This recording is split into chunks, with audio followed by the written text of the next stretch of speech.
श्यामा राज श्यामा कहिए। राज श्यामा कहिए। जेहि विध राते धनी तेहि विध रहिए। जेहि विध राते धनी तेहि विध रहिए। आत्म कहो तो चतुर्भुज का दिखाओ तुम्हें दर्शन, के कहो ज्योति स्वरूप के शेष नाग सहस्र फन। जैसे आप महंत चिंतामणि के पास गए तो महंत चिंतामणि ने कहा कि संत जी आइए पधारिए, स्वागत किया। और इसके बाद में कहा कि यदि आप देने के लिए आए हो तो दो, मैं लेने के लिए तैयार हूं, या नहीं तो फिर मेरे पास में जो है वो आप लो। और इतना कह करके चिंतामणि जी ने कहा कि कहो तो मैं चतुर्भुज भगवान विष्णु का दर्शन करवा सकता हूं, याद कहो तो शेष नाग जो भगवान नारायण है उनका दर्शन करवा सकता हूं, अनहद नाद सुना सकता हूं, क्योंकि एक साधना है। और साधना कर लेने के बाद आदमी लोग जब मेडिटेशन ध्यान करवाते तो आंख बंद कर लेने के बाद में वो कहेंगे कि भाई हनुमान जी का स्वरूप दिखा। तो जिसने हनुमान जी का पिक्चर देखा है और उसको कह दिया आंख बंद करके कि भाई हनुमान जी का स्वरूप देखा, तो वो कहेगा कि जरूर, कहेगा ही कहेगा देखा। तो इसी तरह से आपने कहा। श्री जी महाराज कहते कि भाई देखो, मैं तो सिर्फ लेने के लिए आया हूं, मैं तो लेने के लिए। तो के झिलमिल अनहद ये सब दिखावे हम, ना तो तुम हमको दिखाओ जो कछु पावे होवे तुम। इन्होंने कहा या तो ये सब मैं दिखा रहा हूं आप देखो, और नहीं तो फिर आप यदि कुछ देखा होगा या चतुर्भुज का या शेष नारायण का या अनहद नाद या इसके सिवाय आपने जो भी कुछ प्राप्त किया होगा वो यदि आप दिखाते हो तो मैं उसे लेने के लिए तैयार हूं। श्री जी महाराज कहते कि नहीं भाई, मैं तो सिर्फ लेने के लिए आया हूं और आपसे मुझे वस्तु चाहिए। और इसी पे फिर बात छिड़ पड़ी कबीर की एक साखी पे कि कौड़ी ते हीरा भया, हीरा ते भया लाल, आधा भक्त कबीर है पूरा भक्त कमाल। बात बात पे श्री जी महाराज ने कहा कि वो कहां कबीर और कहां कमाल। आधा भक्त कबीर है पूरा भक्त कमाल। आपने कबीर का मर्म ही नहीं समझा, भेद ही नहीं समझा। एक बार राजकुमार कमाल के यहां आया और कमाल से पूछा कि भाई क्या स्थिति है तुम्हारी। उन्होंने कहा कि देखो ये क्या है, पिताश्री ये काम करते, उसमें से पैसा बचता है, उसमें से भी ये गरीबों को बांट देते हैं और जो भी कुछ बचता है खाता पीता। राजकुमार ने कहा चलो मेरे साथ। घोड़े पे सवार होकर के जब चला तो संयोग से ऊंट पे भर भर करके हीरे मोती जवाहरात सवार रहा था। उससे पूछा कि भाई कहां ले जा रहे हो। उन्होंने कहा कि राज दरबार में, जो गंगा से उस तरफ पे रामनगर राजा का दरबार था वहां। राजकुमार ही था। राजकुमार ने कहा कि कोई जरूरत नहीं, चलो वापस आओ। और सारा का सारा कबीर के दरवाजे पे ले जाकर के रख दिया गया। और कबीर साहब उस समय में गए थे गंगा स्नान के लिए। जब कबीर गंगा स्नान करके आए, देखा कि अरे इतने ये हीरे मोती सोनी चांदी ये सब। पूछा कि भाई ये क्या है, और सब घर में अंदर करते जा रहा, अंदर करते जा रहा। कमाल ने कहा कि ये तो पूर्व जन्म का कर्म है जिससे भाग्य उदय हुआ।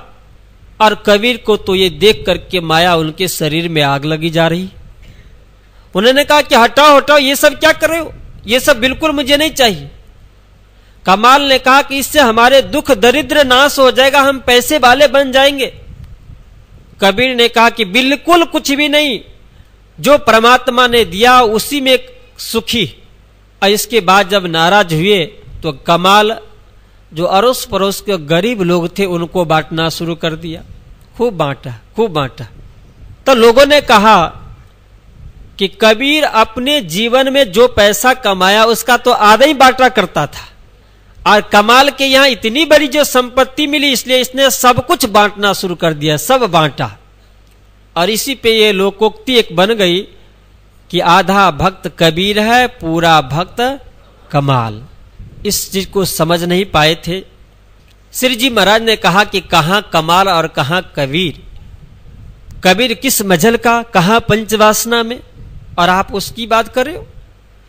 और उसी समय में श्री जी महाराज ने सिर्फ जगाने के लिए उनको अंकुर देखा और कबीर के एक शब्द कह करके वहां से चल पड़ते हैं, जो शब्द है एक पलकते गंग जो निकसी, हो गई चहुदिस पानी, वही पानी दो पर्वत ढाके दरिया लहर समानी, वही मक्खी के मक्खा नाही बिन पानी गर्भानी, यही गर्भ गुण तीनों जाए वह तो पुरुष अकेला, कहे कबीर जो इस पद को बूझे सो सतगुरु हम चेला। ऐसा कह करके श्री जी महाराज वहां से चल पड़े। और ये शब्द कबीर जिस समय में अपने गुरु के पास पढ़ रहा था, यही शब्द आया बीजक का है कबीर की वाणी। चिंतामणि ने अपने गुरु से पूछा था, तो चिंतामणि जी के गुरु जी ने कहा था कि इस शब्द का अर्थ एक दिन तुम्हें कोई न कोई समझाएगा, और जो समझाएगा समझ जाना कि वही तुम्हारा सदगुरु होगा। और कबीर उस चीज को उस डेट में लिख करके रखा था चिंतामणि जी। जैसे श्री जी महाराज साकी वहां से शब्द कह करके उठ के चल पड़े, तो उनके हजारों शिष्य थे। उन्होंने झट से जाकर के देखा अपनी डायरी में और समय देखा, बिल्कुल वही समय है। फिर उनको चैन नहीं मिला। जो श्री जी महाराज ने कहा था कि एक पलक से गंग जो निकसी, हो गई चौदिस पानी, उन्होंने कहा और समझाया कि कबीर की बात करो। कहां उनका मचल है, उन्होंने क्या कही अपनी वाणी में, और कहां कमाल की बात करो। अरे कमाल ने तो लौकिक संपत्ति बांटी जो माया का था उसको, पर कबीर जो अपने जीवन में जो कमाते थे जो धर्म, उसको उन्होंने संप्रदाय में बांटने का ही काम किया था। और कबीर के महत्व को बताते उन्होंने कहा कि एक पलक से गंग जो निकसी, हो गई चौदिस पानी। कि एक पलक, जैसे आंख, और आंख जो हम बंद करते हैं खोलते हैं उसको कहा जाता है पलक। एक बार आंख बंद करने के बाद जो खुले उसको एक पलक कहा जाता है। और इतने क्षण के लिए, इतने ही समय में कहते कि एक पलक से गंग जो निकसी, हो गई चौदिस पान। एक पलक से ही गंगा की धारा प्रकट हो गई। गंग निकसने का मतलब है माया प्रकट होना। इसलिए श्री जी ने एक वाणी में, अपनी वाणी में कहा कि परम धाम में ये ब्रह्म प्रियाएं हमें प्यार करती है, पर एक प्यार मैंने ऐसा किया कि जिस प्यार के अंदर में ब्रह्म प्रियाएं बह गई। और वो यही एक पलक के गंग में, कि एक पलक के गंग जो निकसी, कि एक क्षण में, जिसके लिए श्री जी ने कहा कि बैठक गर्मी ना टली, इतने क्षण में सिराज जी ने एक मोर सागर संसार की उत्पत्ति किया। और उसी को कबीर ने कहा कि एक गंग जो निकसी, एक पलक से। उस पूर्ण ब्रह्म परमात्मा की आंख बंद करें हम और खोले, इतने समय के लिए उस पूर्ण ब्रह्म परमात्मा के माध्यम से एक माया रूपी गंगा प्रकट हो गई, और हो गई चौदिस पानी। और वह गंगा क्या हुआ कि सिर्फ एक किनारे से लेकर के दूसरे किनारे तक बहना शुरू किया, नहीं, पूरे जगह फैल गई, उसका कोई सीमा ही नहीं। हो गई चौदिस पानी, और वही पानी दो पर्वत ढांपे।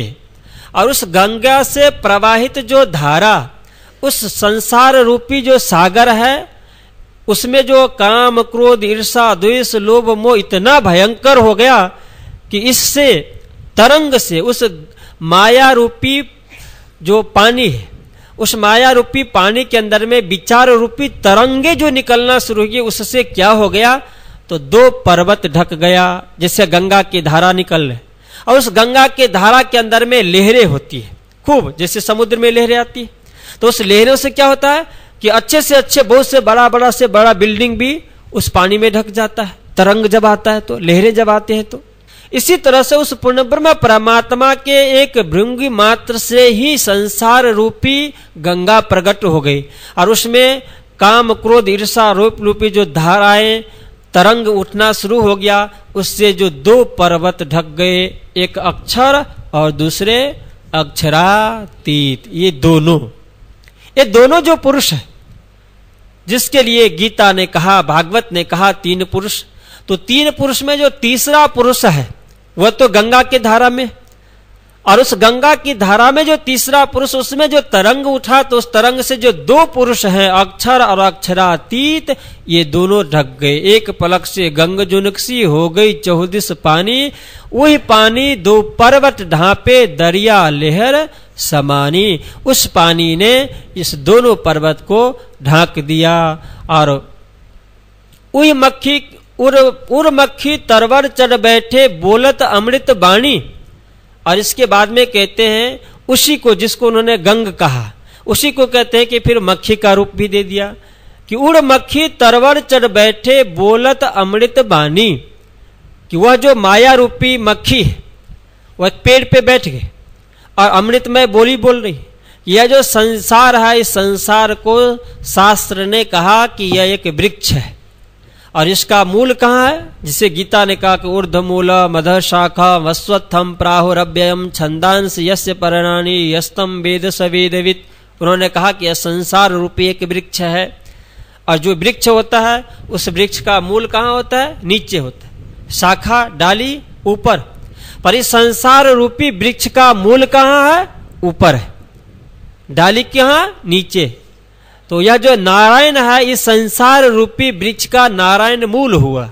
ब्रह्मा विष्णु महेश इसकी डाली, और त्रिगुण जितने भी हुए डाली, और ब्रह्मा विष्णु महेश के बाद देवी और देवताएं और मनुष्य जितने हुए, इनके सब पत्ते हो गए, फल हो गए, सब हो गया।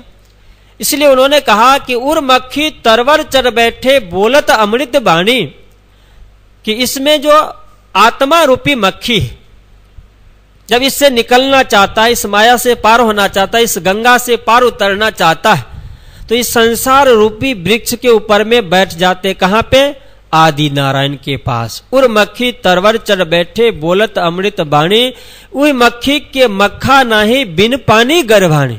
पर यज्ञ जिसको मक्खी कहा गया, माया, इस माया का जो मूल आप देखें तो नारायण तक जो पहुंच पाते हैं, इस माया को कहते हैं कि कोई इस मक्खी को मक्खा नाही बिन पानी गर्भानी, की इस मक्खी को कोई पति नहीं है, इस माया का कोई पति नहीं है, और फिर भी कहते हैं कि ये गर्भ धारण करके, और इसके बाद 14 लोक ब्रह्मांड में 84 लाख योनि इस माया से प्रकट हुई। उर मक्खी तरवर चढ़ बैठे बोलत अमृतवाणी, यह मक्खी के मक्खा नाही बिन पानी गर्भानी। और कहे कबीर जो इस पद को बुधे सो सदगुरु हम चेला, की बात उन्होंने कि इस रहस्य को जो स्पष्टीकरण करेगा वह होगा सदगुरु, और उनको हम होंगे चेला।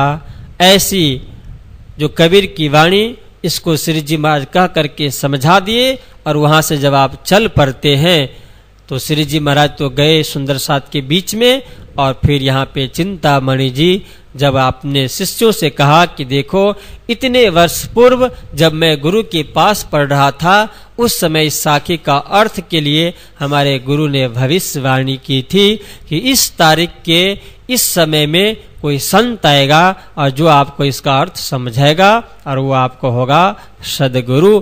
ऐसे समझ करके और चिंतामणि जी फिर दूसरे ही दिन प्रातःकाल श्री जी महाराज को ढूंढने के लिए चल पड़ते हैं, और फिर मिलते हैं।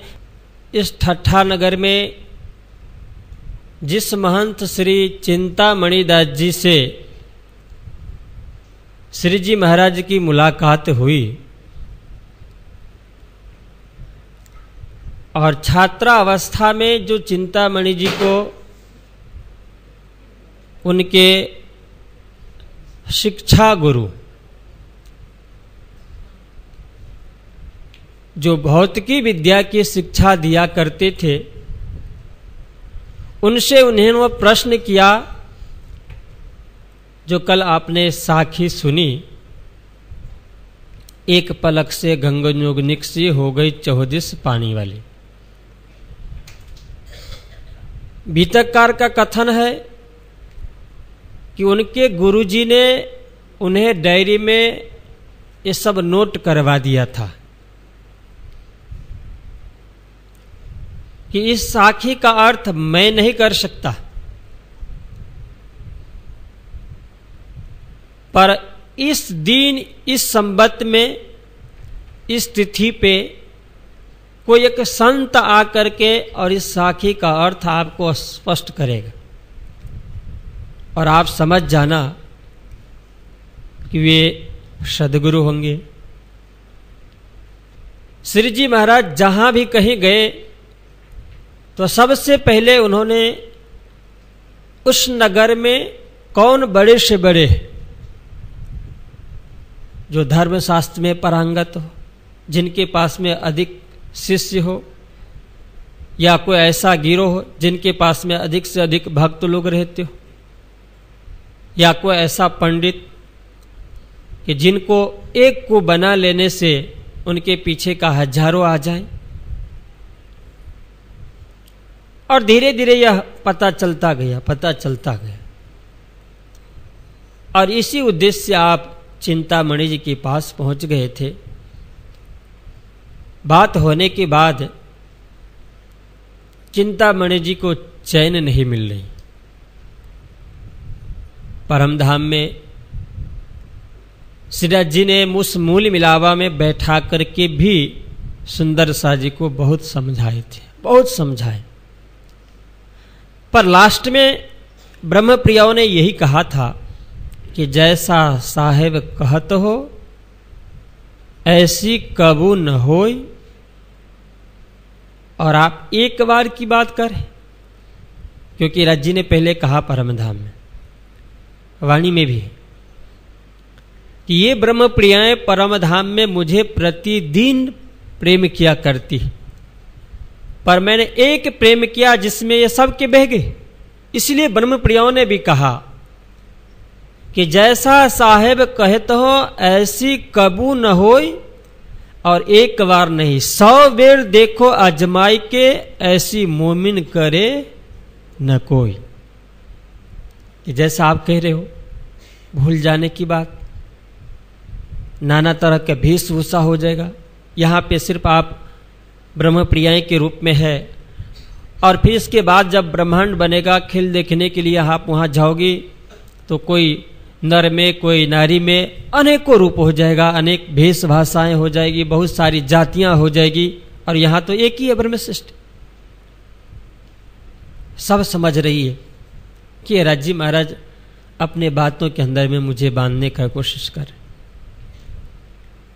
आज इस जागनी ब्रह्मांड में जो चिंतामणि जी, जो स्वयं अक्षरातीत धाम धनी इनके पास आए,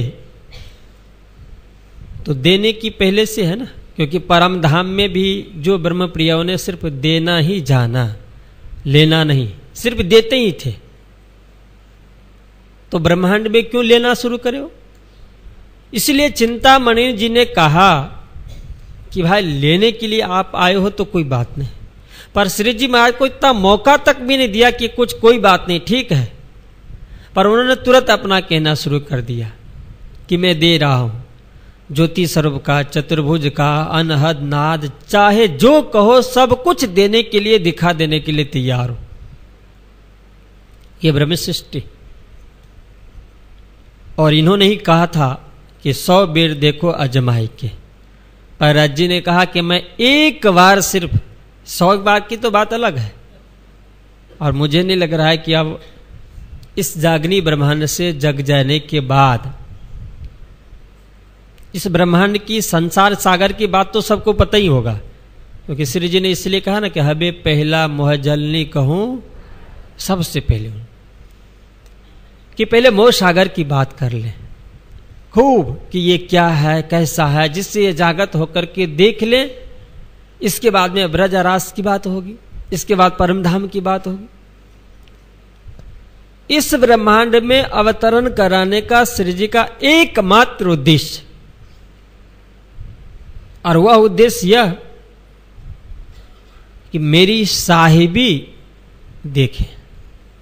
इसको तो देख लिया है ब्रज और रास में, सिर्फ साहिबी, कि परम धाम में मैं हूं और मेरी ही सत्ता सर्वत्र व्यापक है, वह साहिबी। तो यहां साहिबी 2 रूप से दिखाना, एक तो दुनिया में जैसे होते हैं वह, पर यह चराचर जो ब्रह्मांड है, इस ब्रह्मांड में भी उसी पूर्ण ब्रह्म परमात्मा की सत्ता है। जिसे आज लोगों ने कहा कि वह ब्रह्मा विष्णु महेश जो देवी देवताओं को पूजा करते थे, तो इस संसार में आने के बाद में भी ब्रह्म प्रियाओं को ऐसा हो गया कि जब संसार में हो, रुपया पैसा का थोड़ा अभाव हो ना, तो किसी ने कह दिया कि भाई लक्ष्मी की उपासना करो, गणपति के करो, हनुमान जी के करो, तो भले परम धाम की ब्रह्म सृष्टि हो, मोमिन हो, पर उनको वस्तु चाहिए। कह दे कि भाई स्वर्ग में अधिक सुख है, तो ये मेहर सागर निज नाम सब छूट जाएगा। इंद्रदेव कह दे एक बार आके कि भाई चलो हम ले चलते, तो बहुत से लोग तैयार भी हो जाएंगे। तो श्री जी ने कहा कि यह स्वर्ग वैकुंठ का जो सुख है, इससे भी जो बढ़ के परम धाम का सुख है, वह परम धाम आपको बख्शीश किया गया है, पर आप यहां स्वर्ग वैकुंठ के सुख के पीछे दौड़ रहे। पर कब तक? श्री जी ने वाणी में कहा कि जो सुहागिन है, जो विरहनी है, उस विरहनी को यदि एक बार विरह जागृत हो गया तो स्वर्ग की बात नहीं, वैकुंठ के करोड़ों राज्य यदि उसको दे दिया जाए तो अपने पैर से ठुकरा करके, और वह जो विरहनी वह निकल जाएगी आगे, उसको कुछ अच्छा नहीं लगा। पर कब? कि जब उसको अपने प्रीतम के प्रति विरह आ जाए तब। इस जागनी ब्रह्मांड में सिर्फ राज्य महाराज ने साहिबी दिखाना, और वह दिखाएंगे तारतम के माध्यम से, और जब तक तारतम नहीं है तब तक ब्रह्म प्रियाएं तो भूली हुई ही है। और इसलिए चिंतामणि जी ने कहा जो चाहो मैं कर दिखाऊं। और आज ऐसे चिंतामणि जी महाराज जो परमधाम की ब्रह्म आत्मा, सिर्फ जो हमारे पंच वासना, इसलिए श्री जी ने जब उन्होंने कहा था कि एक कौड़ी ते हीरा भया, हीरा ते भया लाल, और आधा भक्त कबीर है, इतना श्री जी ने जब सुना तो उनसे रहा नहीं गया। किस लिए नहीं रहा गया? जैसे आज हम लोग, और हमारे धर्म के संस्थापक धन्य श्री देवचंद जी महाराज, महामती प्राणनाथ जी महाराज, श्री बैजूराज महारानी, या महाराजा छत्रसाल लालदास जी महाराज, या कोई भी ब्रह्म मुनि हो, या हमारे जो अन्य ब्रह्म मुनि संत महात्मा हो गए, उनके प्रति कोई भी अश्रद्धा का शब्द यदि प्रयोग करता है तो हम जैसे भी हो सहन नहीं कर पाएंगे, उनका प्रतिकार करने का कोशिश करते। जब इस पंच वासना में कबीर, जिस पंच वासना को श्री जी ने कहा कि इनको तो सिर्फ संदेश वाहक, हमारे परमधाम के संदेश वाहक बना करके संसार में भेजा गया, और ऐसे संदेश वाहक कबीर के लिए तुलना एक कमाल के साथ किया जा रहा है कि जिसने सिर्फ माया की ही संपत्ति देखी, माया के सिवाय उसको कुछ पता नहीं, और ऐसे कमाल की महिमा को गा रहे और कबीर को नीचा दिखा। इसलिए श्री जी से रहा नहीं गया, और कबीर के लिए जो परमधाम से संदेश ले आए, इसीलिए चिंतामणि जी जग रहे हैं। उन्होंने जो कहा कि एक पलक से गंग जो निकसी, हो गई चहुदिस पानी। सब कुछ उन्होंने भर दिया, सब कुछ भरा हो। कि कैसे? जैसे अपने यहाँ आता है कि अब कहो फेर का मूल मुलावे की बीतक, जैसी आज्ञा धन की सो बातें बुजरक। तो इसमें पूरे मूल मिलावा की बात आ गई कि एक पलक से गंग जो निकसी, क्योंकि वह ब्रह्म, और ब्रह्म के लिए कहा कि वह ब्रह्म अनी ही होते हैं, उनके अंदर में इच्छा नहीं होती। और ऐसे अनिह ब्रह्म, इच्छा रहित ब्रह्म के अंतर आत्मा में ब्रह्म प्रियाओं को खेल दिखाने की इच्छा हुई। कैसे? कबीर हमारे संदेशवाहक है, और कबीर के शब्द से कैसे चिंतामणि जी जगे। कहने में तो हम लोगों ने कह लिया और सुन लिया कि जैसे श्री जी ने कहा एक पलक से गंग जो निकसा, हो गई चहुदिस पानी, और उससे कबीर चिंतामणि सुन करके जग गए। इसमें रहस्य छुपा हुआ। वो भी विद्वान थे। जो एक परमात्मा है, जो अनिह है, जिसके अंदर में इच्छा नहीं है, और इच्छा जब तक उनके अंदर में नहीं है तब तक ब्रह्म प्रियाएं समझ रही थी परम धाम में कि हम आशिक हैं। और आज ब्रह्म के अंदर में इच्छा उत्पन्न हुई। क्या इच्छा उत्पन्न हुई ब्रह्म के अंदर में, उस राज्य के अंदर में? मैं जरा टाइट हो जाऊं फिर। क्या इच्छा उत्पन्न हुई? सूरत में भी शिविर सुन करके आप लोग आए हैं।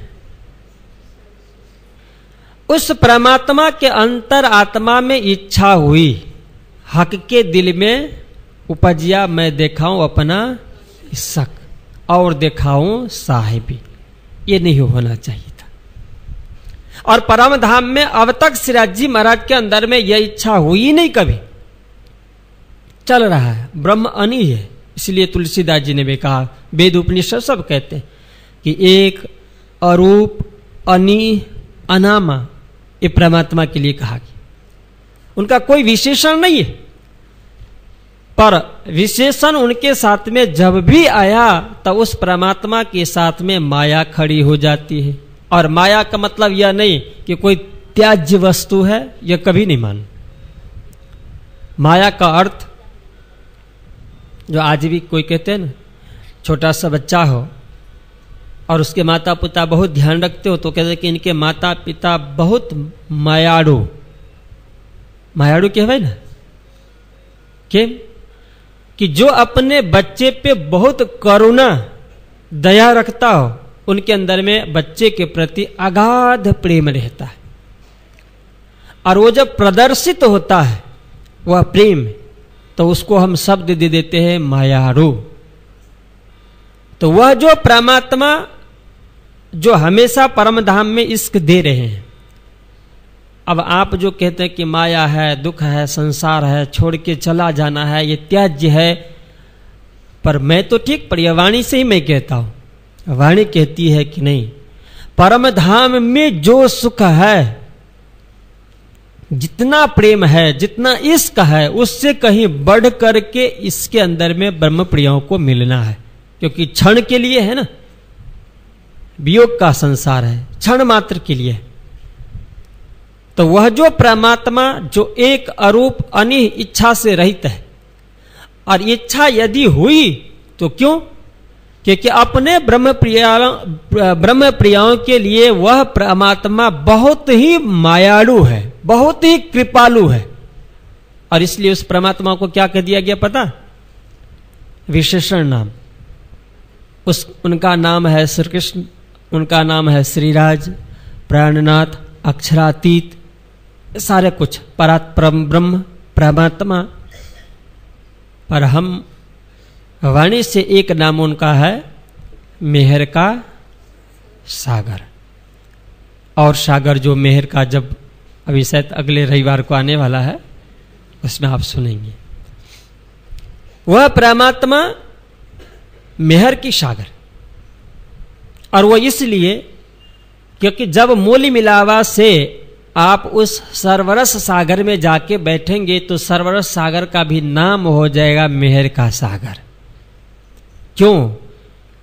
क्योंकि अपने ब्रह्म प्रिया को अगाध प्रेम प्रदर्शित करने के लिए अनेक कल्पना लेकर के सिराजी महाराज उस सागर में आकर के बैठेंगे, खेल दिखाने के लिए। विचार करो, ऐसे नहीं आए मेहर सागर में।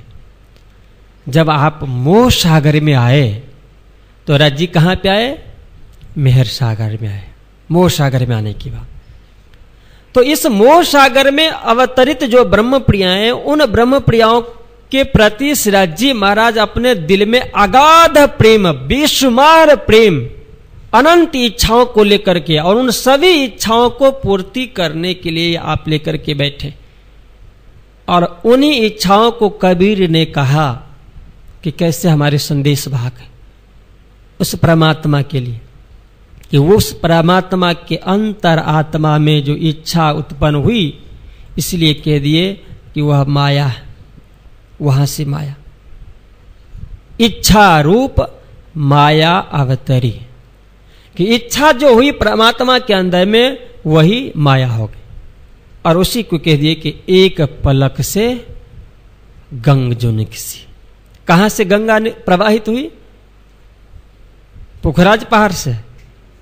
पुखराज पहाड़ से क्या प्रवाहित है, और परम धाम में गंगा जी नहीं है। तो यहां तो कहते हैं कबीर के साखी देकर के श्री जी महाराज के एक पलक से गंग जो निकसी, तो कहां से गंगा निकली है?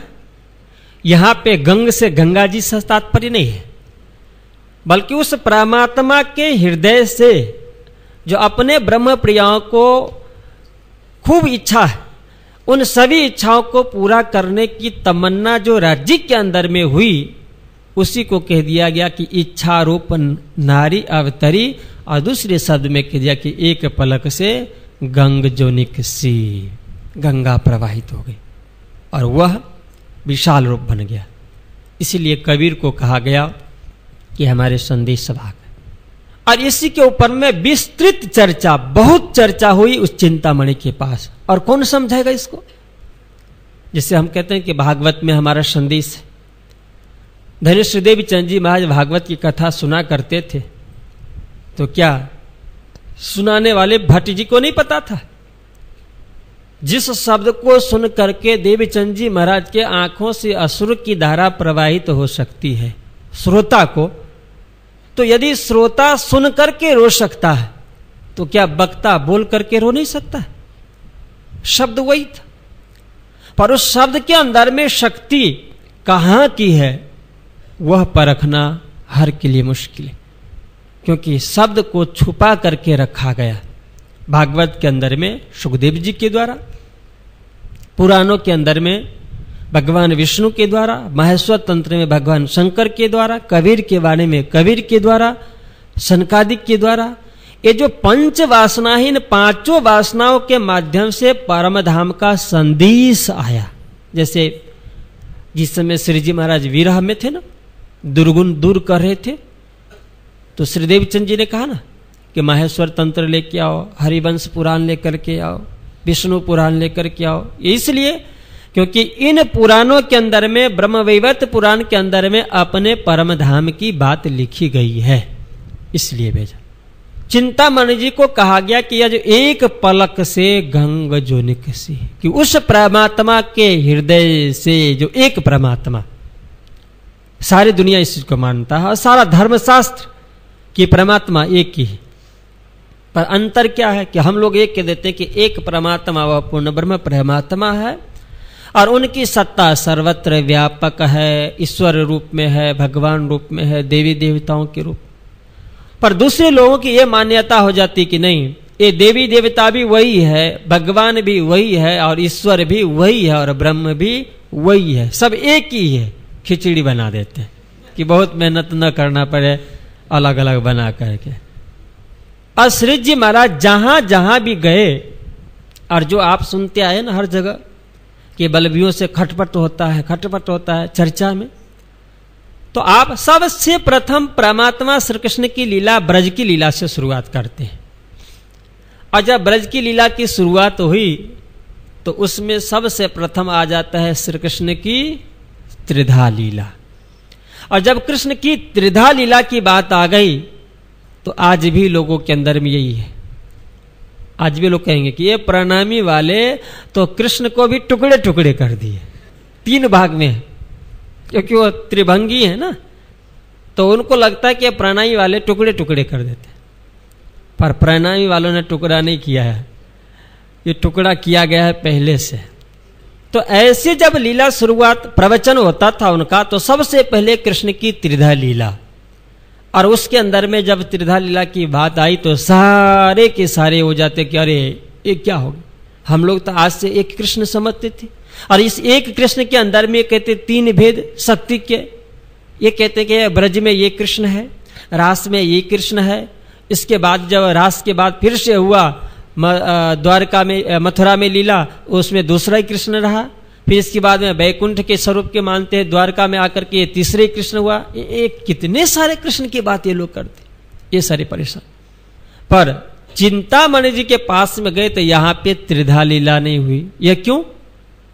क्योंकि कबीर संप्रदाय में ये राम और कृष्ण की उपासना नहीं होती है, ये लोग निर्गुणवादी होते हैं।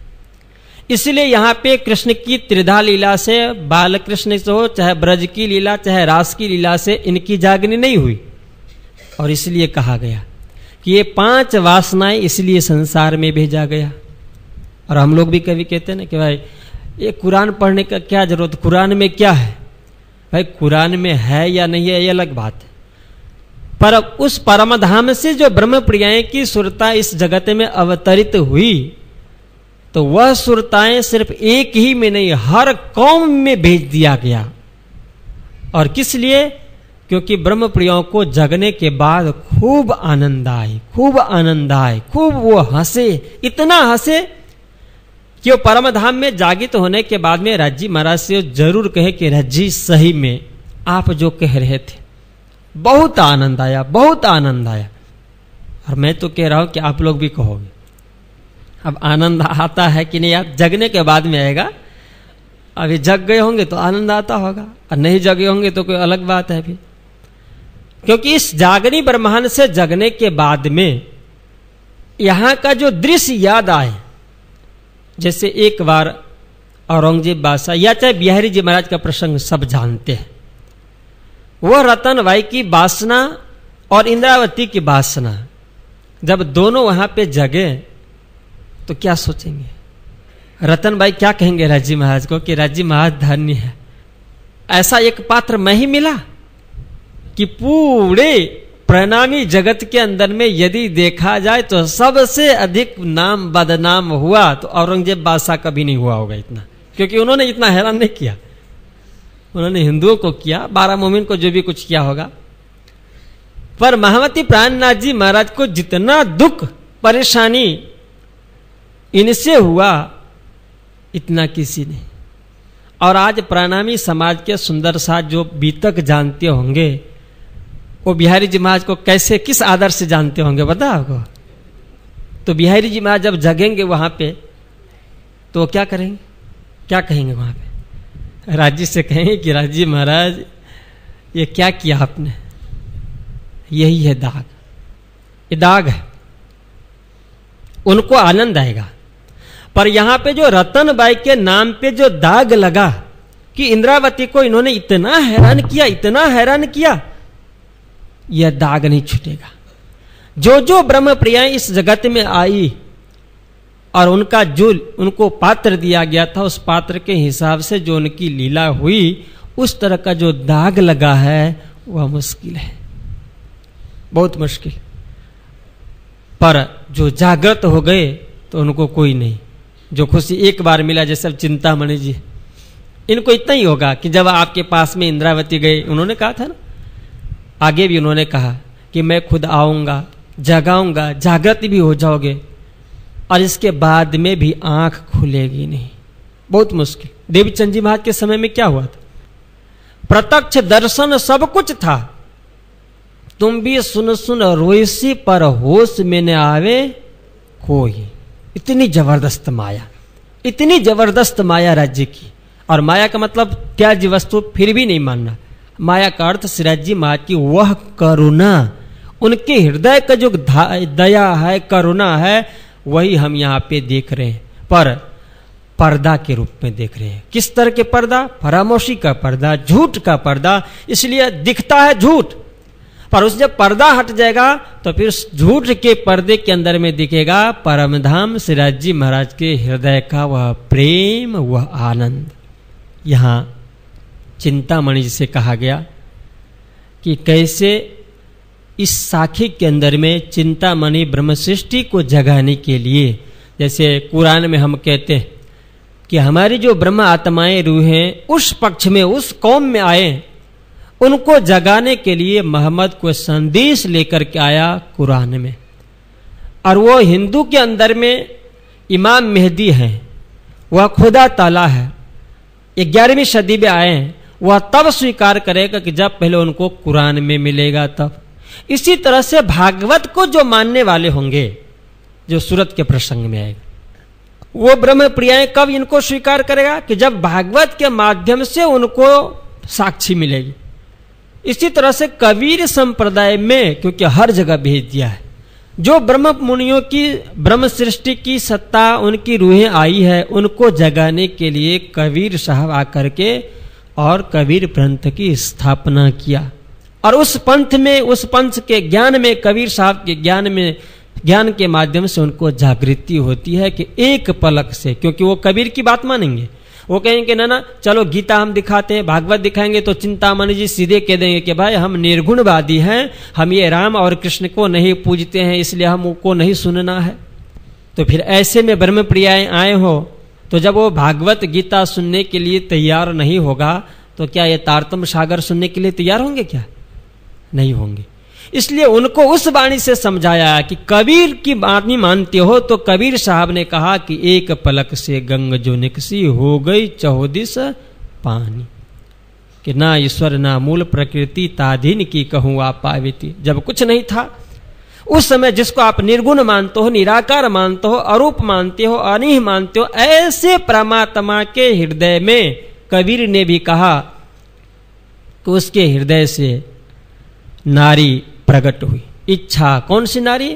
तो इच्छा रूप नारी प्रगति। इच्छा रूपी नारी, कौन सी इच्छा रूपी नारी? जिसे वाणी ने क्या कहा, कौन सी इच्छा? इसका और साहिबी दिखाने वाली इच्छा, वह कारण बना और उससे फिर यह माया प्रकट हो गई। एक पलक से गंग जो निकसी हो गई चौदिस पानी। जब गंगा प्रकट हो जाए तो गंगा प्रकट होने से क्या निकलेगा? उसमें से पानी ही निकलेगा। पूरे जगह ये फैल गया। कहां से कहां फैल गया? जो 7 शून्य है वहां से लेकर के और पाताल तक पूरे में वह गंगा का जो माया है, गंगा की जो धारा है, वह सब में फैल गया, देवी देवताओं से लेकर के और ईश्वर तक। और ईश्वर का पहुंच कहां है? सबलिक ब्रह्म। वहां कारण उसका सूक्ष्म रूप बना अव्याकृत में और उसका स्थूल रूप बन गया आदि नारायण में। और उस आदि नारायण का जो स्थूल है उनकी दृष्टि में, वह आदि नारायण की दृष्टि में कारण है। और वहां से फिर बना 7 शून्य 14 लोक ब्रह्मांड, यह कार्य जगत बन गया। वही है एक पलक से गंग जो निकसी हो गई 14 पान। अब चिंतामणि जी को फिर समझाया जा रहा है कि इस पद के अंदर में लास्ट में जो बात लिखी है कि सो सतगुरु हम चेला, कि कबीर ने कहा है कि इस पद को जो समझेगा वो हमारे भी सदगुरु होंगे। जैसे आज कुरान पाक के लिए कहते हैं कि अलफ लाम मीम, और आप जब मौलाओं के पास में जाकर के चर्चा करें तो गुस्सा हो जाएगा। वो खुद कहेगा कि नहीं नहीं नहीं, इसका तो अर्थ किया ही नहीं जा सकता, स्वयं खुदा ताला करेंगे, इसके सिवाय कोई नहीं करेंगे। तो इसी तरह से ऐसी और भी बहुत सारी वाणी है जिन वाणियों को संतों ने बांध दिया है और उसमें ये बात लिख दी गई है, इसलिए उनके शिष्य उन शब्दों को अर्थ नहीं करेंगे। इसलिए चिंतामणि जी को नहीं था, क्योंकि उसमें लिख दिया कबीर कि सो सतगुरु हम चेला। जो इस पद को समझेगा वो सदगुरु होंगे, मैं उनका चेला होऊंगा। तो चिंतामणि को क्या कबीर को भी गुरु बनना था क्या? पर कब बनेंगे? कि जब वो समझेंगे तब। इसलिए उन्होंने कहा कि एक पलक से गंग जो निकसी हो गई 14 पानी, वही पानी 2 पर्वत ढाके। अब उस पानी ने क्या किया जो आज चिंतामणि जी कह रहे कि कहो तो चतुर्भुज का दर्शन करा देवे, निर्गुण निराकार अनहद, ये सारी बातें। तो वो जो उन्होंने कहा था कि परमधाम नहीं भूलेंगे, राज्य आपको मैं नहीं भूल सकती, ऐसी जो ब्रह्म प्रियाएं हैं चिंतामणि जी, उनके लिए कहा गया कि वही पर्वत, वही पानी 2 पर्वत ढाके। कि वह जो पानी कौन से? कि जिसको इच्छा रूप नारी अवतरी यहाँ पे हुए, 14 लोक ब्रह्मांड बन गए। ऐसी जो माया उन्होंने क्या कर दिया? तो जो पुरुष रूपी पर्वत है अक्षर और अक्षरातीत को बुला दी। ये उनका काम। जब ऐसी विस्तृत चर्चा चिंतामणि जी के सामने हुई तो चिंतामणि के अंतरात्मा में जो ब्रह्म प्रिया के अंकुर वह जागृत हो गए। और श्री जी महाराज को इतना जगा नहीं था, क्योंकि देखा कि वह बत्ती में, दीपक में सब कुछ है, तेल भी है, बत्ती भी है, पर सिर्फ एक कमी है कि उसमें माचिस लगा दिया जाए, प्रकाश। और यदि वो हो जाए तो फिर अपने आप दीपक प्रकाश करेगा और फिर वो दीपक दूसरे को ढूंढने के लिए चल पड़ेगा। श्री जी महाराज ने जो उस चिंतामणि को कबीर के वाणी से उनको जागृति देना था, अंकुर देना था, दे दिए। देने के बाद वहां से चल पड़े। स्वामी श्री लाल दास जी महाराज कहते कि उनको चैन नहीं मिला और पूरे दिन रात्र वह सोचता रह गया कि इसमें जो उन्होंने कबीर साहब ने लिखा है वह पुरुष यही है, वह यह अवतार होगा। और ऐसी बहुत सी साखियां हैं, एक नहीं अनेकों कबीर की साखी है कि जिससे यह साबित होता है कि वह निष्कलंक बुद्धावतार कलयुग के अंत में आएंगे और वह निष्कलंक बुद्धावतार ये महामती प्राणनाथ जी हैं। स्वामी श्री लालदास जी महाराज कहते हैं कि श्री महामती कहे साथ जी ए ठट्ठे का मजकूर संबत 1724 कहूँ आगे और जहूर। 2 बरस तक आप 22-23 दीप बंदर में रहे और दीप बंदर के बाद विक्रम संबत 1724 में आप ठट्ठा में आए। आप चिंतामणि से मुलाकात हुई और इसके बाद आगे और क्या प्रसंग होता है वो स्वामी श्री लालदास जी महाराज कहते हैं। जब श्री जी महाराज चिंतामणि के पास से वापस आए तो कुछ समय के लिए आप कल्लू नाम के एक मिश्र थे ब्राह्मण, उनके यहाँ भी थे, पर मूल ठिकाना आपका था नाथा जोशी के यहाँ। श्री जी महाराज चर्चा में खूब ही तन्नील थे और दूसरे दिन प्रातः काल चिंतामणि जी अपने शिष्यों को लेकर के और आप श्री को ढूंढने के लिए चल पड़ा। शहर बड़ा है, सभी जगह ढूंढते ढूंढते इनको कल्लू मिश्र मिले। तो कल्लू मिश्र ने कहा कि भाई देखो ये सामने नाथा जोशी का घर है और उन्हीं के यहाँ पे आप विश्राम कर रहे हैं, ठहरे हुए। जब आप अपने शिष्यों के साथ गए तो उस समय में श्री जी महाराज सभी सुंदर साजी को लेकर के बैठे हुए थे चर्चा के लिए, क्योंकि आपको चर्चा के सिवाय कुछ दिखता ही नहीं। रात हो दिन हो जैसे भी हो हमेशा परमधाम की ही, ब्रजरास धाम परमधाम की ही चर्चा। जब आप वहां पे गए तो चरणों में प्रणाम करके कहते हैं कि मुझे तो आपको ढूंढते ढूंढते भोर हो गया, मतलब सवेरा हो गया। अब कब से निकले होंगे कि सवेरा हो गया? सवेरा होने का तात्पर्य उनका कहने का है कि मैं बहुत देर से आपको ढूंढ रहा हूं, तब कहीं जाकर के मुझे पता चला कि आप यहाँ जब आप गए चर्चा चल रही थी, बैठ गए। पर जैसे आपने सुना था कि कबीर के उस साखी से जागृति हुई थी और यहाँ पे जो चर्चा, क्योंकि ये सगुण चर्चा सुन ही नहीं सकते थे, और श्री जी महाराज के साथ में जो चर्चा हो रही है वो ब्रज की चर्चा, रास की चर्चा, ये सगुण धारा की चर्चा है, सगुण भक्ति है, ये है निर्गुणवादी। पर जब आप आए हैं तो लालदास जी कहते कि उसे सुनते सुनते अपने मूल को वो भूल गए।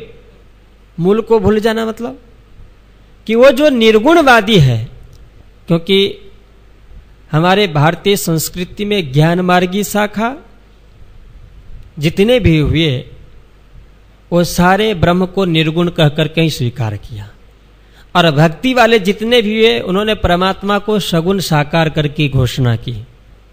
पर कबीर अपने जीवन के अंतिम साधना में परमात्मा को सगुण स्वीकार किया, जीवन के अंतिम साधना। इसलिए सारी साखी जिनसे इनकी जागृति होती है वो संभव हुआ। तो कबीर की साखी के माध्यम से जब सगुण की बात आई तो अपने जो इनकी परंपरा है कि परमात्मा निर्गुण है, निराकार है, और वो इस जगत के अंदर में सदगुरु के रूप में ही है, इसलिए वो लोग गुरु को ही पूजते हैं। फोटो वोटो भी नहीं, कुछ भी नहीं, मूर्ति उड़ती, सिर्फ गुरु जो मानते हैं कि भाई ये जो गुरु हैं ये साक्षात परमात्मा के स्वरूप हैं, उन्हीं को गादी पे बैठाएंगे, आरती उतारेंगे, भोग लगाएंगे, चौका आरती, जो भी कुछ करना है सब गुरु को ही करते, क्योंकि गुरु के अंदर में उनको ब्रह्म दिखता है, ये ब्रह्म है। पर गुरु अंश इस रूप में नहीं मान्यता। तो इनका जो यह मूल था, इस मूल को ये भूल गए। पर महामती प्राणनाथ जी महाराज की जो चर्चा चल रही थी कि ब्रज से लेकर के रास तक की चर्चा, उस चर्चा में ये इतना तन्मय हो गए कि अपना सिद्धांत ही चिंतामणि जी महाराज भूल गए।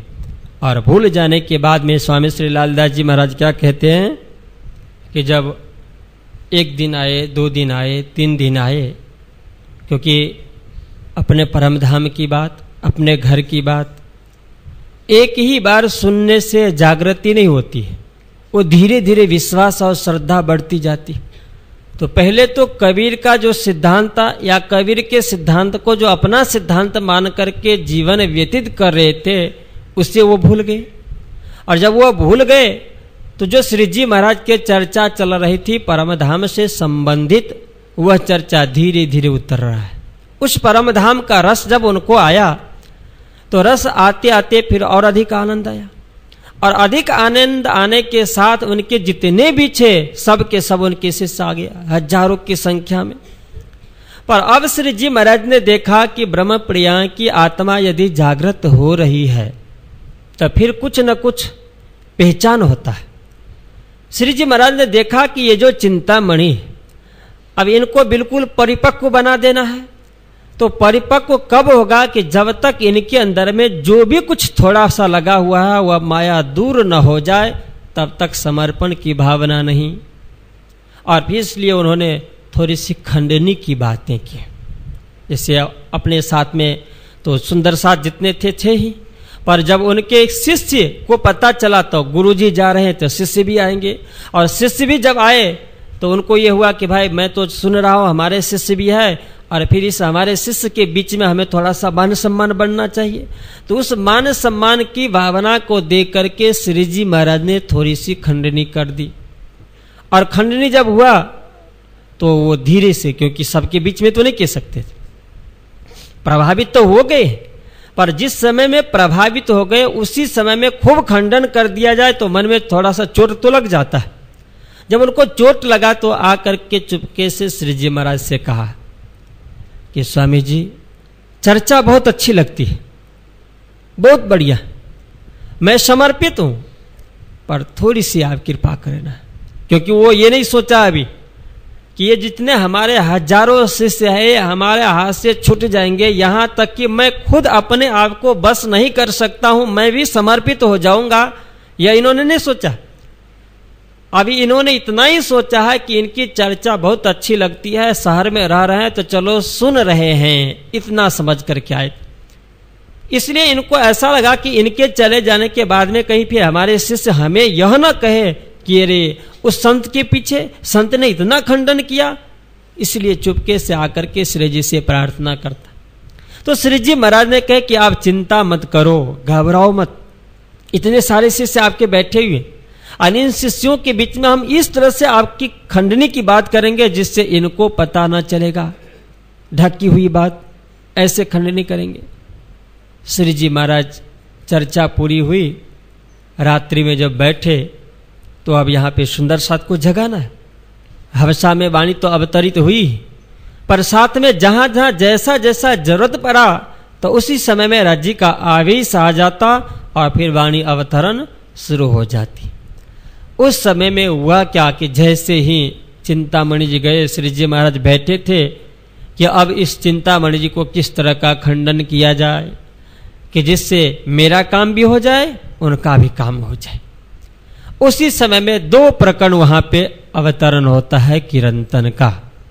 सुनो रे सत के बंजारे, एक बात कहूं समझ आए। इस प्रकरण के अंदर में चिंतामणि के ऊपर में जो बात घटित हो वह भाव था कि जो साधु संत बनते हैं ना, तो पहले कहते हैं कि भाई परिवार को छोड़ दिया, समाज को छोड़ दिया।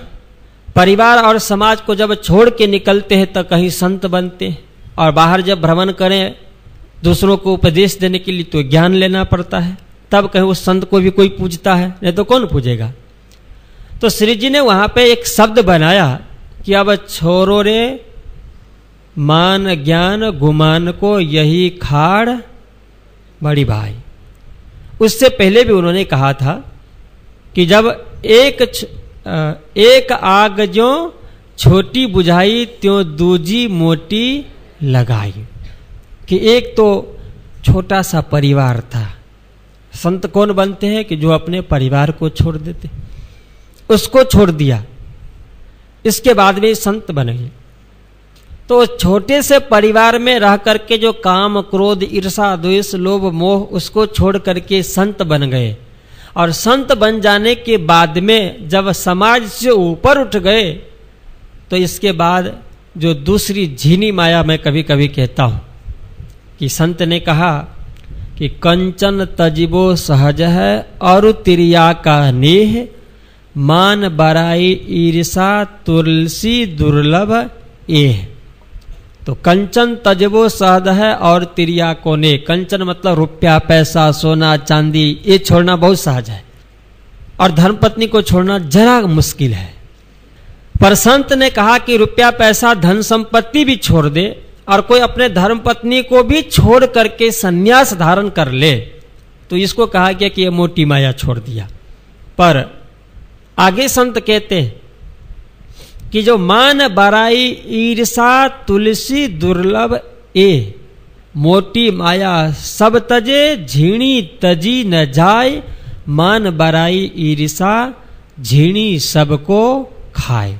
तो जिसको कहा गया मोटी माया, वह कंचन और धर्मपत्नी को छोड़ना वह मोटी माया है। पर जो मान बराई ईर्षा या झीणी माया है, यह दूसरी माया है, इसको छोड़ना बहुत मुश्किल है। इसलिए श्री जी ने कहा कि एक आग जो छोटी बुझाई त्यों दूजी मोटी। एक तो छोटे से घर परिवार को छोड़ के चल पड़े और यहां पे संत बन करके बैठे, और संत में क्या हुआ तो हजारों शिष्य बना लिया गया है। और उस हजारों शिष्यों के बीच में यदि अपमान की बात हो, खंडने की बात हो, तो स्वाभाविक है कि दुख तो लगेगा ही लगेगा। अपने परिवार में कोई बड़ा आदमी हो और उस व्यक्ति को कोई बाहर का आदमी डांट करके फटकार के चला जाए, तो उसके परिवार के जो बच्चे होंगे वो क्या कहेंगे? इसलिए उसको जो बड़े होंगे उनको बुरा लगेगा। तो जिनके हजारों शिष्य हैं, ऐसे हजारों शिष्य वाले चिंतामणि जी महाराज को यदि उनके शिष्यों के बीच में ही यदि खंडनी की जाए तो कितना बुरा लगेगा उनको, लगेगा कि नहीं लगेगा? और इसके बाद में वही जब ब्रह्म आत्मा परम धाम में जगेगी, यही चिंतामणि जी और ठट्ठा का प्रसंग उनको याद आएगा कि हजारों हमारे शिष्य थे, उसके बीच में खंडन किया गया, तो राजी कहेंगे ना कि आपने कहा था ना कि एक बार नहीं बल्कि 100 बार आजमा कर देखो, पर हम भूलने वाले नहीं भूलेंगे।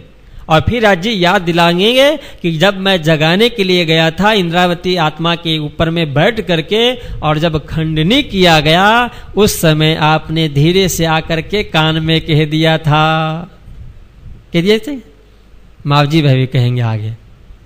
तो यही है आनंद। इसलिए इन्होंने कहा कि बिल्कुल आप शांत रहो, आपकी खंडनी ऐसी करें कि जिससे आपके भक्तों को पता न चले। और फिर उन्होंने 2 प्रकरण बनाया उसमें कि आप तो सत्य के बंजारे हो, सत्य के व्यापारी बनो। साधु संत क्या करते हैं? वो भी बिजनेस करते हैं। इसलिए मैं बहुत बार कहता हूं कि बिजनेस अपना खूब चले ना, खूब बिजनेस चले तो तबीयत ठीक न हो फिर भी बहुत आनंद आता है, बल्कि बिजनेस चलना चाहिए।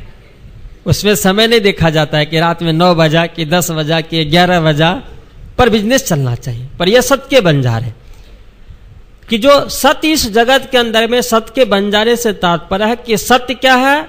आत्मा है। और उस आत्मा के लिए जो भी कुछ आदान और प्रदान किया जाए, आत्मा को जो आप देते हैं, आत्मा जो ले रहे हैं, यही उस आत्मा का बिजनेस है।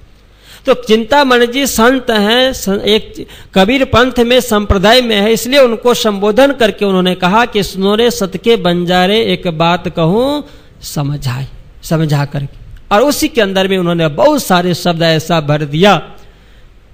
और जब फिर दूसरे दिन चिंतामणि जी महाराज आए तो श्री जी महाराज ने इसी 2 प्रकरण के ऊपर में बहुत अच्छी चर्चा की। और चर्चा तो करना था, ब्रह्म सृष्टि किया। और यही है एक कवर के अंदर में सोई हुई आत्मा। और उस कवर के अंदर में सोई हुई आत्मा को जब ये दोनों प्रकरण का भाव समझाया गया तो वो जागृत हो गए। और जागृत जब हो जाते हैं तो क्या होता है कि जिस समय में खंडनी उनको बुरा लगा था, अब जब जागृत हो गए तो जागृत हो जाने के बाद में वही खंडनी उनको इतना अच्छा लगा कि अब वो खुद अपने उन भक्तों के बीच में और सुंदर साथ के बीच में खड़ा होकर के और कहना शुरू कर दिए कि अब मारो रे इस काले कुत्ते को। अपने खुद कह रहे कि अब तो पहले श्री जी महाराज को उन्होंने कान में आकर के कहा था कि इनने हमारे भक्तों के बीच में खंडनी न करें, पर अब वो अपने भक्तों के बीच में खुद खड़ा होकर के कह रहे कि हमारे अंदर में जो कौन सा काला कुत्ता है, मान अपमान वाला, कि जो श्री जी को उन्होंने कहा था कि हमें इन भक्तों के बीच में ऐसी खंडनी न करें। अब उसी मान अपमान वाली जो बात थी उसी को कह रहे कि अब मारो रे इस काले कुत्ते को। हमारे अंदर में जो एक मान सम्मान की बात है, वह जो अहंकार है, उस अहंकार रूपी काले कुत्ते को मार के भगाओ। यह चिंतामणि जी कहना शुरू की। स्वामी श्री लालदास जी महाराज कहते हैं कि जब ऐसा चिंतामणि जी ने अपने मुख से कहा तो वहां पे कहते हैं तब श्री जी सराहिया श्यावास चिंतामणि पाई ते निस्वत को ये सुकन मोमिन।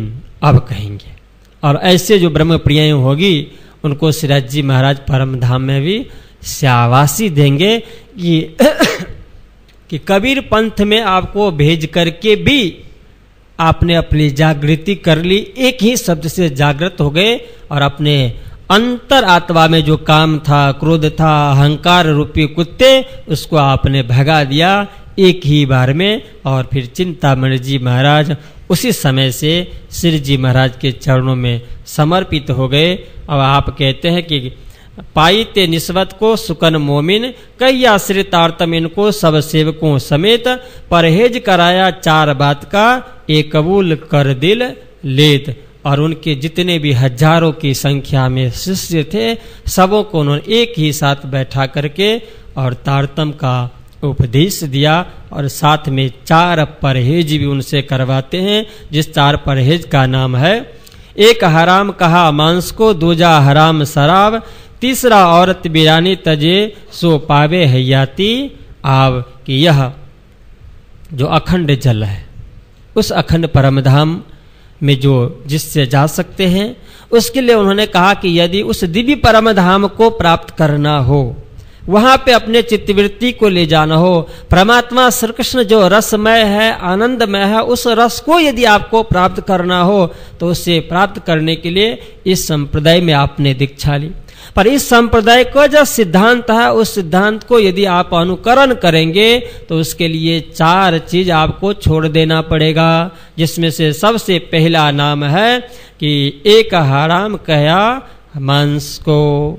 वो इसलिए क्योंकि धर्मशास्त्र ने कहा, ऐसे बहुत बार जब कभी डिस्कशन होता है तो लोग यहां तक भी उतर जाते हैं कि मांस किस लिए नहीं खाना चाहिए। तो फिर लास्ट में लोग ये कहेंगे कि भाई वो किसी न किसी प्राणी का, और उस प्राणी को मार करके तब मांस निकाला जाता है, और स्वाभाविक है कि जब मारते हैं तो उसको दुख होता ही है। तो किसी भी प्राणी के ऊपर में जो अत्याचार किया जाए और उस अत्याचार के समय में जो उस प्राणी को दुख हो रहा है, उस दुख का फल सामने वाले व्यक्ति को होता है, और वही होता है उसके लिए पाप। खाने से कुछ नहीं होता है, पर जब उसका एक रुदन था, दुख, वह दुख जिस व्यक्ति जो मांस खाएंगे तो उन सारे के अंदर में वो बट जाएगा, और सारे के अंदर में बट जाने से क्या होगा कि वह दुख उनके अंदर में बट जाने से उसका चित्तवृत्ति, मन भी विचलित हो जाएगा। इसलिए भक्ति नहीं कर पाएंगे, अच्छा काम नहीं कर पाएंगे। और ऐसे काम करने वालों के लिए शास्त्र ने विधान बना दिया कि यदि कोई ऐसा मांस खाता है, दूसरे प्राणी को मार करके, दुख करके, जिसमें दुखी होता है, तो ऐसे प्राणी को नरक में स्थान मिलता है। इसलिए श्री जी महाराज कहते कि यह जो निजानंद संप्रदाय है, श्री कृष्ण प्रणामी धर्म, इसमें यदि आपने रास्ता अपना लिया तो उसमें सबसे प्रथम है कि आपको मांस नहीं खाना। तो आप क्या कहोगे कि चिंतामणि जी खाते होंगे क्या? ऐसी बात नहीं। पर उन्होंने, उनके साथ में और भी बहुत से और भी सारे लोग हैं, और वह जो क्षेत्र है ना, वह दरिया का किनारा है, और दरिया किनारे के अंदर में लगभग उस समय में जितने लोग भी थे, सारे के सारे मांसाहारी थे। दारू पीने वाले, मांस भक्षण करने वाले। इसलिए श्री जी महाराज ने कहा कि हमारे सुंदर साथ इस जगह पे जितने हैं उनके बीच में जाएं और जागनी करें। और महामती प्राणनाथ जी महाराज के मुखारविंद से जब चर्चा शुरू होती है, आगे आप सुनेंगे, तो कुछ ऐसे लोग हैं जो लड़ने के लिए आते, झगड़ने के लिए आते हैं कि आप ये क्यों बंद करवाते, क्योंकि उन लोगों को रहा नहीं जाता। और ऐसे हर नर नारी जितने भी थे सब इस चीज में डूबे हुए थे। इसलिए श्री जी महाराज ने कहा कि भाई सबसे पहले मैं आपको कहता हूं कि भाई मांस नहीं खाना होगा। दूसरे चीज के लिए करें कि दूसरा हराम शराब, वो भी वहां पे बहुत चलता उस तरफ। इसलिए उन्होंने दो का नाम लिया कि भाई पहले तो मांस और दूसरा शराब, और तीसरे कहते कि मांस और शराब भक्षण करने वाले जो होते हैं तो स्वाभाविक होता है कि वह गलत रास्ते पे चला जाता है, उनको अपना और पराया वह कुछ भी पता नहीं चलता है। इसलिए इन्होंने कहा कि तीसरे जो पर स्त्री उसके लिए, और चौथे कह रहे हैं कि चोरी झूठ बोलना इनका छोड़ाया उदक, कि अब जो मांस खाएंगे, शराब पिएंगे तो स्वाभाविक है कि गलत काम भी करेंगे और झूठ भी बोलेंगे। इसलिए इन्होंने कहा कि भाई ये मांस खाना, शराब पीना, पर स्त्री गमन करना और इसके बाद झूठ बोलना, यदि आप ये चारों छोड़ देते हो तब फिर हयाती आब जो अखंड जल है वह आपको मिलेगा। अखंड जल से तात्पर्य है, क्योंकि वेद ने कहा कि वह ब्रह्म क्या है, रस का स्वरूप है, आनंद का स्वरूप है, प्रेम है, इश्क है। और प्रेम इश्क जो भी है ये सब क्या है, एक प्रवाहित धारा है। आत्मा के अंदर में वह धारा प्रवाहित होती है, पर कैसे प्रवाहित होती है, क्योंकि उन्होंने कहा कि अखंड आब मिलेगा, जल मिलेगा। इसका मतलब यह नहीं कि परम धाम के जमुना जी मिल जाएगा, जमुना जी में चले जाएंगे, वो बात नहीं। अखंड आब से तात्पर्य है कि जो परमात्मा और यह आत्मा, तो इस आत्मा के अंदर में परमात्मा के नाम में जो रस है, परमात्मा के स्वरूप में जो रस है प्रेम है, परमात्मा के लीला के अंदर में जो रस है प्रेम है, उसको यदि आप चिंतन करेंगे, मनन करेंगे, श्रवण करेंगे तो उस लीला में से, नाम में से, स्वरूप में से रस की धारा प्रवाहित होगी, अपने आप आएगा। कहाँ पे, इस आत्मा में। इसीलिए कहा गया कि कथा चर्चा जो होती है ना, उसमें हम सुनते नहीं, कथा चर्चा हम पान करते हैं, रसपान करते हैं, और इसलिए सुना जाता है अपने कान से। इस चर्चा के रस को पिया नहीं जाता उठा करके कि दोना भर भर करके चलो पी ले, सुना जाता है। और जो हम कान से सुनते हैं वह कान से पिया गया, सुना गया जो रस है वह कहाँ तक, आत्मा तक जाता है। और आत्मा तक जाएगा तो फिर इस आत्मा को क्या मिलेगा, वह रस मिला, हयाती आब मिला। उस परमधाम में सिराज जी महाराज का नाम हो कि स्वरूप हो कि लीला हो कि परमधाम का कोई भी पदार्थ हो, किसी भी जगह का, वहां का यदि दृश्य आदि याद आया तो वह हमको रसमय ही दिखेगा, आनंदमय ही दिखेगा, चेतनमय ही दिखेगा। इसलिए कहते हैं कि इन चार को छोड़ देने से आप हयाती आब मिलेंगे, आपको प्राप्त होगा। अब कहो, अब हम कभू ना करे हम पाया बेशक हक, इन समय में चर्चा बरी जो होवे तिता साथ की आमदनी हुई बहुत इन बखत, चतुरा एक पोह करना ब्राह्मण आवे श्रीराज सेवा में, ल्यावे दूध नित्याने सुनी चर्चा कानो इन्हें। लालदास जी महाराज कहते कि इस समय वहां पे श्री जी महाराज के जब चर्चा चल रही थी तो जैसे हजारों की संख्या में चिंतामणि जी अपने भक्तों को लेकर के आए, तो ऐसे अन्य लोग भी आते गए, शिष्य बनते गए, शिष्य बनते गए। ऐसे यहाँ पे लगभग 10 महीने तक आप रहे थे। और इसी समय में क्या हुआ, तो श्री जी महाराज की सेवा के लिए एक चतुरा नाम कर पोहकरना ब्राह्मण, वो प्रतिदिन दूध की सेवा किया करते, दूध लिया करके आया करते थे। और जब दूध लिया करके रखते थे उसी समय में चर्चा भी होती थी।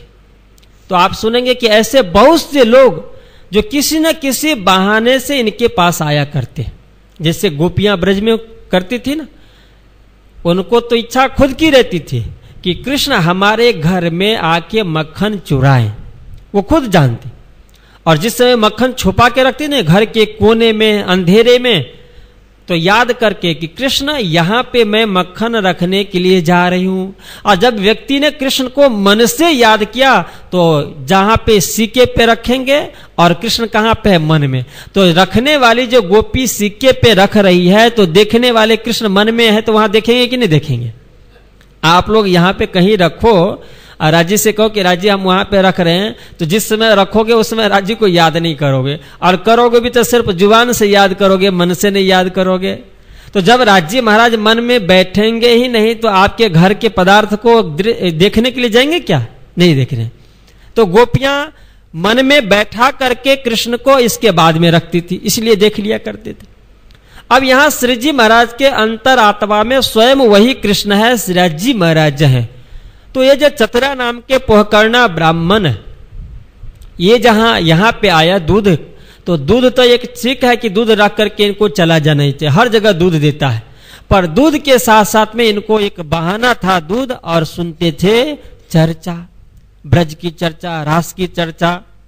तो जब ब्रज और रास की चर्चा हुआ करती उसमें श्री जी महाराज, क्योंकि उनको आकर्षण करना था, ब्रज रास की चर्चा तो दुनिया में बहुत सारे विद्वान वहां भी किया करते थे वैष्णव संप्रदाय के, पर श्री जी महाराज के अंदर में एक विशेषता थी कि ब्रज और रास के अंदर में जो लीला हुई वह लीला करने वाले श्री कृष्ण, जिसमें त्रिधा लीला का वर्णन। इसके बाद फिर वह ब्रज और रास की अखंड की बात करते कि ब्रज की लीला और रास की लीला, भागवत भी कहता कि वह दोनों लीला अखंड हो गई। तो उसमें प्रश्न करके आप समझाते कि जब ब्रज की लीला अखंड हो गई, रास की लीला अखंड हो गई, तो फिर से यह ब्रह्मांड बना कैसे? जैसे ब्रज के अंदर में 11 वर्ष और 52 दिन तक लीला हुई, और उस ब्रज के 11 वर्ष 52 दिन के लीला को जब अखंड कर लिया गया तो फिर ब्रह्मांड काहे का जी, जो अखंड हो गया। जैसे यहाँ पे आप लोग बैठे और आप सबों को उठा करके यहां से कहीं ले जाया जाए तो आप लोग रहेंगे यहाँ क्या? योगमया ब्रह्मांड के अंदर में लीला हुई, जिसको कहा गया कि भाई वृंदावन के अंदर में लीला हुई। तो जब वृंदावन के अंदर में लीला हुई तो फिर से यह ब्रह्मांड बना, फिर ये स्वरूप आए, तो फिर जब अखंड हो गए, ब्रज की रास की ब्रह्मांड अखंड हो गया, तो फिर ये कहां से आया? तो इन सारी बातों में श्री जी महाराज खूब अधिक चर्चा किया करते थे और ये सुना करते थे पोहकर्णा नाम के ब्राह्मण। तो ये एक और भी इनका बहुत बड़ा सेठ था, वो ठट्ठा नगर में रहते थे। तो लालदास जी महाराज कहते हैं कि ये जो पोहकर्णा नाम के ब्राह्मण ये दूध लेकर के आया करते थे लालदास के पास में, इसलिए उन्होंने कहा कि तहां ब्रज रास का वर्णन होता था नित्यान, वह देख अचंभा हो भी चर्चा सुनते कान, वहां उनकी सोहबत लालसो नित्याने बखार में होय, तहां आय चतुरे कही चर्चा सुन के आया जोय, कहा ब्रज अखंड क्यों कर, कहा रास अखंड, ये तो तुम कहते हो न्यारा जो ब्रह्मांड। वहां पे आकर के उन्होंने कहा, तब फिर उन्होंने कहा कि तब चतुर ने कहिया क्यों आवे तुम्हारी नजर, तुम दिव्य दृष्टि कब पाओ क्यों कर होई फजर। ये लालदास जी भी विद्वान थे, अच्छे जानकार थे, और इनके पास में चतुरा नाम के ब्राह्मण जाया करते थे। इनका भी एक अपना ग्रुप था जिनको लेकर के बैठ कर के चर्चा किया करते थे, पर इनके अंदर में था विशेषता क्या कि ये विद्वान भी थे और पैसे वाले भी बहुत थे, इसलिए लोग काफी इनको मान सम्मान दिया करते थे। और अब तक किसी सुंदर शाह जी ने श्री जी से यह नहीं कहा था कि यहाँ पे एक कोई लालदास करके सेठ लक्ष्मण सेठ है, वो भी जानता है किसी ने, क्योंकि कुछ लोग डरते थे, जैसे चिंतामणि जी के लिए कह दिया, पर इनके लिए किसी ने नहीं कहा। तो ये पोहकर्णा नाम का जो ब्राह्मण, ये जब यहां से सुन करके गए ब्रज की लीला, रास की लीला, तो उस लालदास जी के पास में जाकर के कहा कि लक्ष्मण सेठ, जो आप भागवत की कथा करते हो उसमें ब्रज की बात, रास की बात, अखंड की जो बात आप करते हो, तो मुझे आप ये समझाओ कि कृष्ण की जब लीला हुई और वो लीला अखंड हो गई, तो फिर लीला ब्रज की लीला अखंड हो जाने के बाद में कृष्ण अखंड हो गए, लीला अखंड हो गए, गोपी गोप अखंड हो गए, तो फिर ये वृंदावन में रास करने के लिए कैसे गए? लालदास ने कहा ये क्या बात हुई भाई, लीला हुई अखंड हो गया, तो स्वाभाविक तो है कि जो एक वस्तु ब्रज के अंदर में कृष्ण है, गोपी है, ग्वाल है, ब्रजमंडल है, और उन सारे ब्रजमंडल के दृश्य को यदि अखंड कर लिया गया, अखंड का अर्थ है कि जो जिस रूप में है उस रूप में ही उनको रख दिया जाए, तो ब्रज के 11 वर्ष और 52 दिन तक की लीला जब अखंड हो गए, तो फिर वृंदावन के अंदर में कौन गोपी गई, वृंदावन के अंदर में कौन से गोप गए, वृंदावन के अंदर में कौन से कृष्ण गए, वहां किस तरह की लीला हुई, उनको नहीं पता चला। फिर उन्होंने कहा कि रास के अंदर में कृष्ण वृंदावन में लीला हुई, तो वह रास की लीला जो अखंड हो गई, तो इसके बाद में फिर से ब्रह्मांड बना। तो जब अखंड हो गए तो फिर से यह ब्रह्मांड कैसे, जब ब्रह्मांड हुआ तो अखंड संभव नहीं है, और जब अखंड हुआ तो फिर ब्रह्मांड होना भी संभव नहीं है। यह समझ में नहीं है। और श्री जी महाराज यही समझाया करते थे कि ब्रज के अंदर में जो 11 वर्ष 52 दिन तक परमात्मा श्री कृष्ण की लीला हुई, उस लीला को देखने के लिए आए। कौन देखने के लिए आए? अक्षर मन उपजिए आस, देखो धन जी को प्रेम विलास। अक्षर, और अक्षर उस ब्रजमंडल के अंदर में है। तो अक्षर ने क्या किया कि ब्रज के अंदर में जो 11 वर्ष 52 दिन तक की जो लीला हुई, उस लीला को उस समय उन्होंने अखंड नहीं किया। ब्रज की लीला, ब्रज का ब्रह्मांड जो भी कुछ था, जैसे योगमया ब्रह्मांड में कृष्ण ने बंसी बजाई, गोपियां दौड़ पड़ी, कृष्ण भी वहां पे हैं, तो कालमया का ब्रह्मांड ही प्रलय हो गया था पूरा का पूरा। तो उस कालमया के ब्रह्मांड के प्रलय हो जाने के बाद योगमया ब्रह्मांड बना, और उस योगमया ब्रह्मांड के अंदर में जो रास लीला हो रही थी, कृष्ण जब अंतर ध्यान हुए, तो उससे पूर्व में जो उथला का वचन हुआ था, तो उथला के वचन में दोनों सतर्क हैं। और कृष्ण उथला इसलिए कर रहे हैं कि एक तरफ गोपी को भी बात याद रहे ब्रज की, और दूसरे तरफ जो अक्षर ब्रह्म है उन्हें भी ब्रज की बात याद रहे, क्योंकि ब्रज की लीला हुई है पूरी निद्रावस्था में। और हमें प्रातः काल स्वप्न जब देखते हैं ना रात में, तो सपने की कौन सी बात याद रहती है कि जिस समय आप सुबह के काल में सपना देखे ना, जिस समय में जगे भी हो और कुछ सोए भी हो, उठने की इच्छा तो होती है, पर आलस के मारे यदि आप नहीं उठ पाते हैं, उस समय यदि आपने कोई सपना देखा तो वो एक एक बात याद रहती है। और बिल्कुल खूब गाढ़ी अवस्था में, कभी देखा होगा सपना आप लोगों ने भी, खूब गाढ़ी अवस्था में यदि जैसे आप 10-11 बजे या 12 बजे सोते हैं, और 12 बजे आपने सोया, 12:30 बजे 1 बजे यदि आपके मन में सपना आ गया और आपने सपना देखा, 5 मिनट 10 मिनट आधे घंटे तक सपना देखा और फिर सो गए आप, तो वह सपना बिल्कुल सुबह में याद नहीं रहे। इतना ही पता चलेगा कि कुछ देखा, पर क्या देखा है आपने वह पता नहीं चले। तो कालमया ब्रह्मांड के अंदर में जो परमात्मा श्री कृष्ण की लीला थी गोपियों के साथ में, पूरी गाढ़ी निद्रावस्था में,